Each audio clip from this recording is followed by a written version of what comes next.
Bonjour à tous et bienvenue sur la chaîne qui vous donne envie de vous abonner, la chaîne où on parle de pédocriminalité. Aujourd'hui, on va parler forcément de Noël. Pourquoi? Parce que ça arrive bientôt et d'ailleurs samedi il n'y aura pas de vidéo parce qu'on est le 24 et je ne ferai pas de vidéo non plus dimanche parce qu'on est le 25. Je pense que vous vous en doutez, pendant les fêtes il n'y aura pas de vidéo, par contre il n'y a pas de souci, il y aura de nouveau une vidéo mercredi prochain. Aujourd'hui, on va parler de Noël. Parce que Noël, c'est pas forcément des souvenirs heureux. C'est pas forcément des souvenirs où, moi quand j'y pense quand j'étais petite, c'est genre wouhou. Non, c'était plutôt les. Moi à Noël, en fait, mon petit jeu, c'était d'éviter le père de ma mère, qui déguisé en Père Noël me coinçait dans les toilettes du restaurant de mon oncle, dans une chambre haute pour bien sûr abuser de moi malheureusement. Et en fait, pour beaucoup de victimes, c'est exactement le même jeu. Comme j'en parlais dans la vidéo de la semaine dernière, il y a en fait des situations familiales ou des contextes qui permettent aux pédocriminels d'agir et Noël en fait partie. Si vous êtes un proche de victime et que vous regardez cette vidéo, soyez-en bien conscient. Vous, pendant que vous êtes en train de boire votre champagne, que vous commencez à être un peu pompette ou autre, le pédocriminel, il agit. Et moi, mes souvenirs, c'est pas des souvenirs, comme je dis, heureux, euphoriques, c'est plus des souvenirs angoissants. Alors, c'est des souvenirs qui m'ont suivi longtemps dans ma vie d'adulte. C'est des souvenirs que je n'ai quasiment plus, dirons-nous. En tout cas, c'est plus des craintes que j'ai. Parce que quelque part, ça ne peut plus arriver, vu que je ne passe plus Noël dans cette famille-là, etc. Et que je ne tiens pas à avoir des relations quelconques avec mon agresseur. Et malheureusement, je sais qu'il y a plein d'enfants, et il y a plein d'adolescents, et il y a même plein d'adultes, il y a plein de survivants en fait, qui vont se retrouver à Noël, à devoir passer Noël avec leur agresseur, simplement parce que, figurez-vous que souvent, les victimes sont amenées à passer Noël toutes seules. Toutes seules pourquoi? Parce que dans 80% des cas, et j'en parle tout le temps, je me répète tout le temps là-dessus dans les vidéos, dans 80% des cas, la famille prend position pour l'agresseur. Donc moi par exemple, à aucun moment on m'aurait dit écoute, si tu veux on passe pas Noël avec lui, on passe plutôt Noël avec toi, voilà on les invite pas, etc. C'était non non, faut surtout pas que ça se sache, donc s'il te plaît à Noël, tu fais un peu voilà, tu fais un peu semblant, etc. Et je sais que le dernier Noël que j'ai passé avec eux, j'avais 18 ans. Et pour moi, ça a été très très très compliqué parce qu'en plus, même si la table était grande, je me suis retrouvée en face de mon agresseur et ça a été juste une soirée mais ignoble.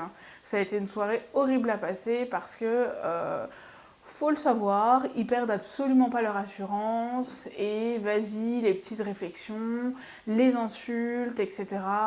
Voilà, il m'a rabaissé plus bactère pendant toute la soirée. Bon voilà, hein, on connaît tous les survivants connaissent forcément cette situation où c'est toi la prostituée de service, etc. Alors qu'en fait, c'est lui qui a abusé de toi. Et le pire, c'est que ceux qui sont autour, qui entendent ces insultes, alors soit les gens ne sont pas au courant et puis ils se disent que t'as une vie un peu débridée et puis même si c'était le cas, je vois même pas comment on peut me juger. Et ceux qui sont au courant, et ça je trouve que c'est le pire, ne réagissent pas. Ne réagissent pas, ne vous défendent pas. Et en fait par cette vidéo, j'en ai déjà fait une là-dessus l'année dernière, mais je voudrais vous dire que si vous avez des amis qui passent Noël tout seuls, demandez-vous peut-être pourquoi. Parce que moi, je sais qu'en tant que victime, maintenant, je préférerais passer Noël toute seule si j'étais pas mariée, si j'avais pas autre part où passer Noël, plutôt que de passer Noël avec mon agresseur. Mais j'ai toujours des amis, et là-dessus, je leur en suis mais infiniment reconnaissante, qui tous les ans m'invitent à passer Noël avec eux. Parce que peut-être qu'à un moment donné, le contexte est moins favorable pour que j'aille passer Noël à tel ou tel endroit.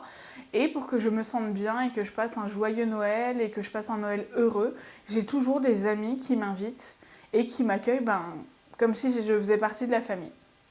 Si vous avez quelqu'un dans votre entourage qui fête Noël tout seul, en fait, proposez-lui de passer Noël avec vous. Il y a une personne en plus à table, c'est pas grand-chose. Si vous voulez, vous avez qu'à lui offrir une bougie en cadeau. La personne, elle demande même pas, comme je disais l'année dernière, préparez-lui un plat de pâtes. Concrètement, on s'en fout. Enfin, la personne, elle n'est pas là en fait pour manger du foie gras ou du saumon avec vous. Elle est juste là pour pas être toute seule. Et en fait, vous allez être celui qui va prendre position pour elle et qui va lui dire je comprends ta souffrance, je sais que tu peux pas passer Noël de cette manière-là. Alors viens passer un Noël avec moi, viens passer un Noël sain où tu te sentiras bien, où tu seras pas stressé, où tu seras pas triste en fait, où tu te sentiras aimé. Et ça, c'est hyper important en tant que survivant de se sentir aimé par les gens qui nous entourent. C'est très important parce que malheureusement, souvent dans les contextes où l'agresseur est mis en avant, on est plutôt dénigré. Notre parole est dénigrée, notre attitude est dénigrée, un petit peu tout est dénigré et c'est très difficile à vivre. Les gens ne vous respectent pas et ça c'est très compliqué. Il y a même encore des contextes ensuite quand vous grandissez qui sont de nouveau répétés, des contextes toxiques, etc. Et c'est pour ça, dans cette vidéo, les amis qui m'invitent à Noël ou à Nouvel An ou autre se reconnaîtront. Je les remercie vraiment. Et j'aimerais que chaque victime ait quelqu'un comme ça, qui puisse l'inviter à Noël, qui puisse l'inviter simplement dans un contexte sain et aimant. Si vous êtes un proche de victime et que vous êtes en train de faire un choix à ce Noël-là et que vous êtes en train de vous dire que vous allez aller passer Noël avec l'agresseur parce que il est quand même de bonne compagnie, bon c'est pas parce qu'il a bu un petit coup puis qu'il a abusé 2-3 fois d'elle, non mais en fait le fait qu'il ait bu un petit coup et puis qu'il ait abusé 2-3 fois d'elle c'est déjà de trop et en plus c'est même pas une excuse et en fait vous êtes en train de prendre parti pour l'agresseur.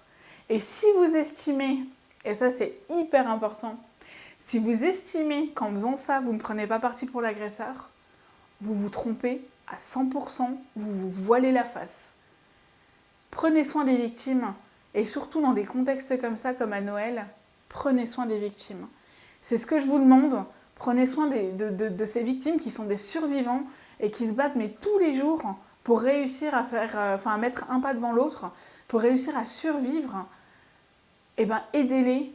Et Noël, c'est vraiment le moment. Malheureusement, si vous êtes proche de victimes, je dis malheureusement pour vous parce que si vous ne l'avez jamais fait avant, en fait, c'est le moment de faire un choix. Et c'est le moment de faire le choix de défendre la victime et de dire que non, vous n'êtes pas d'accord avec la pédocriminalité.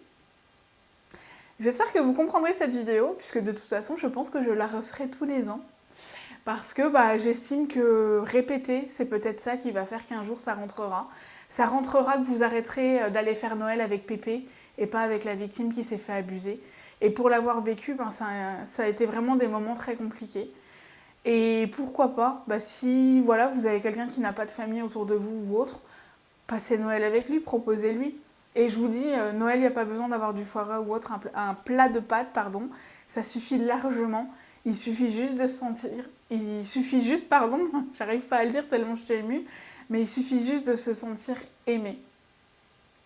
Je vous dis pas à cette semaine, donc à samedi.